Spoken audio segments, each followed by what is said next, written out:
Luke Tanaka with head women's soccer coach Paul Webster. And coach, really big win to open up the conference schedule. Based on the CCIW preseason poll, you could call it an upset.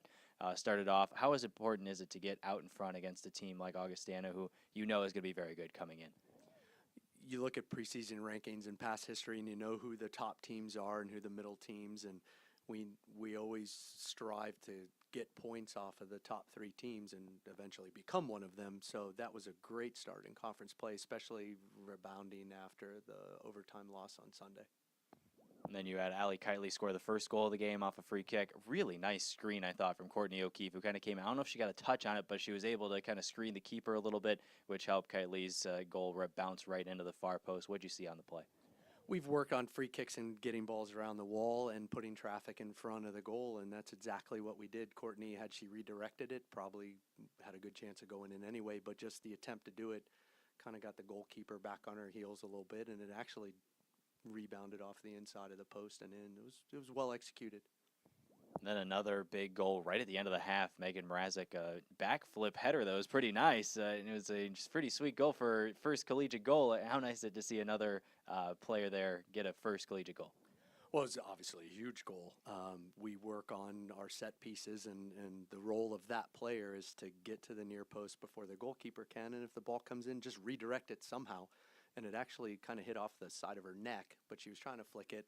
All you got to do is change the direction, and it found its way in. She was obviously very excited, and it was a huge goal. It was a minute left in the half, and I think that really gave us a little comfort level in what we were going to face in the second half, which was an onslaught by Augustana. And, you know, we defended well. We got numbers behind the ball, and with a 2-goal lead, you have the opportunity to do that, and we held them off for 45 minutes. You mentioned that onslaught, 21 total shots that Augustana had in that game, but Emily Gordon made 8 saves, and the defense really did a great job. What was the key to keeping them out of the net? We defended well as a group. I mean, you're going to concede chances because one team has to chase the game and commit numbers and take chances, and we still had opportunities to counter.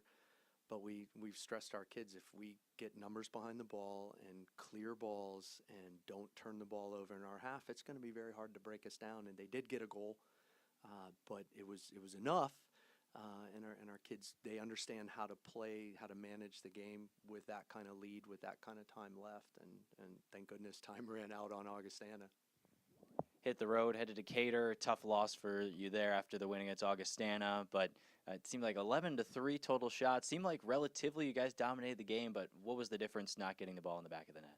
We weren't assertive enough in front of goal. We dictated the tempo of the game. We had a majority of the possession, but that doesn't win games. In front of goal, we have to be more assertive and get better chances. We only had 2 shots in the first half, and I think that was huge because at halftime the game was pretty even. We did have a goal call back on a foul, but we just really didn't commit to putting them under more pressure in the first half, and then we went down a goal. We didn't defend the corner, and now we're chasing the game for the first time all year. We had 38 minutes, and we had a lot of opportunities, but not enough clear-cut ones, and their keeper's good. And it's you run up against teams that defend well like we did against Augustana, and they did just enough to hold us off. It was very disappointing, but we're 1-1 in the conference. We have to rebound from that Wednesday with obviously another very tough conference game against North Central.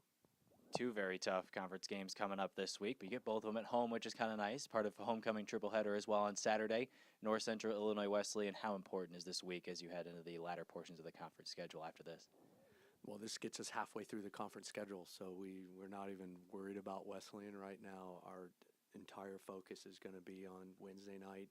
North Central just came off a really good win against Carthage. We know what we're going to be in for, and the good thing is our players responded after the St. Kate's game.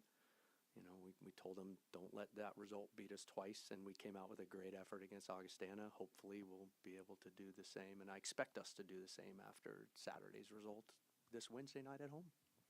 2 big home games coming up for the Blue Jays, Wednesday against North Central, and Saturday homecoming triple header as a part of that against Illinois Wesleyan. Coach, thanks for joining me. You're welcome, and thank you.